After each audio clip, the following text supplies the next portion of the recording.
Welcome to the Seesaw Scenario with Eric and Mark Playground Rules podcast. We are also joined by our honored guest, Sean. This segment conventionally starts with a question. However, this time we are going to mix things up. We will describe the scenario. Mark and Sean, in no particular order, will tell us in their expert opinion what the question or questions are or should be that will begin to lead us and those listening down the path to finding the solution we seek. This is also described as a Socratic method, where instead of seeking bigger answers, we seek to find our solution by asking better questions that will drive us in the right direction. The seesaw scenario is simple and as follows. There is a person who can't seem to get promoted. No matter where they are, the playground rules are there waiting. People with less education, experience, drive, work ethic, and compassion are getting promoted instead of them. When they ask, they are told that they should go take a class or something. The problem is they have the strongest resume of their peers, a resume and work ethic such that if they were in a merit-based environment, they would probably be one of the ones leading it. This person seems to have isolated two main kinds of work environments based on the questions they've been asking themselves. There is the one that is corrupt and the one that pretends they aren't. There are probably some good environments out there, but they haven't found them. They're not mad at those that get selected, but left to wonder by what metrics they weren't. Kingdom principles dictate that one should continue to do right, and in due time, good will happen. But the same principles also say, in a different context, to run like it's a race. Here are the questions they have asked so far. Am I not good enough? Do those getting selected over me have better credentials? Am I in the wrong environment? Am I not likable? Why doesn't anything I was told will be valued not seem to matter? How do I get on the list others seem to be on?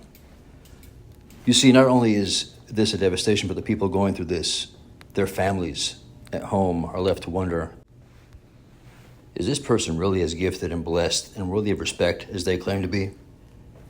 So Mark and Sean, in your experience, what kind of questioning have you found helpful that steer you in the right direction? Hey Eric, that's a wonderful scenario and a very thoughtful one. Typical questions most people ask is, am I going above and beyond? Do decision makers know about my work? Is there a promotion really available? Have I asked for or acted on the feedback of others? Are there other interpersonal dynamics or factors that are affecting the decision? So these are typical questions. But I know, let's take the situation where you're qualified, you're doing excellent work, you're delivering results, you're liked by everyone, but yet you're always being passed on consistently and others are getting promoted. And this will leave you with few other questions. And unfortunately, corporate America or large corporations today, or even most different entities, whether it's public sector or private sector, it's today it's a broken culture and it's getting more and more toxic every day. And this is why working is no longer fun, no matter which career you choose. And that's the sad part of things, right? Things have really deteriorated over the years. And I would sometimes attribute this to leadership or culture that a lot of what corporate world is emulating today. It's no longer about what you know or how good you are. It's all about who you know. So it's all about connections, and that's the sad part of things. So hopefully I'm not painting this in a bad thing. It's always things typically get bad before it gets better. So I'm hoping that the next generation of leaders or the new leaders who are out there are going to break this and reset this and create a more friendly environment where it's back to the old days, where it's all about a merit-based system. It's all about rewarding the really deserving candidates and not the candidates who have the connections, or candidates who are the corporate yes men, or the people who are willing to say yes and not question the status quo. So that's my take on this scenario. Look forward to what Mark has to say. So this is an important question to me because I think about my own history, where I'm sure a lot of people can relate. I think that early in my career, I think about the back and forth kind of I had between majors and a couple of schools. I was kind of unsettled. Maybe probably didn't have a ton of self-esteem as like, a new professional and that kind of thing.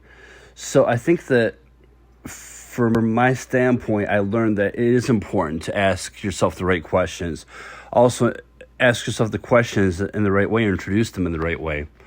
Case in point, if we ask self-defeating questions, for example, always say, why do I always screw up, or why do I always miss my opportunity, or how come I'm always falling short, kind of beat ourselves up a little bit, then it can become discouraging, almost a disincentive to want to do anything.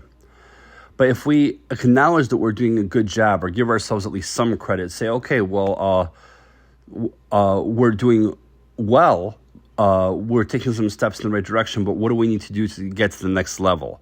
Where can we still improve?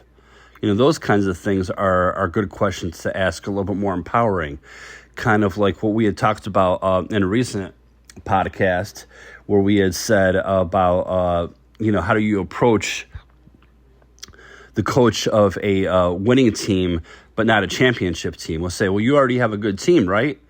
But how can we help you with your team to make them even better? What do we need to do? What's the missing ingredients to get them to the championship level? So we're not saying, oh, you're a bad team and you have no chance to win the championship, so you need us. We're really just kind of saying, okay, well, hey, we have some ideas about what can make take your team to the next level, because you already have a great foundation. It's a better way to paint the picture. It's something that's, I think, easier to work with. It makes it seem like the journey to getting that championship or to getting that next level is not so far away, or at least we're closer to our goal than we think we are. I think it works the same way in a professional level, in professional environments. Like what do we need to do to attain that next step?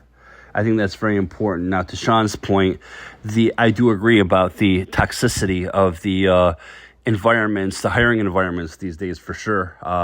Something that I felt like I encountered with hirings and promotions. A great deal of favoritism or nepotism involved in a lot of different situations. And unfortunately, we just are sometimes in those situations forced to make the best of it or look elsewhere.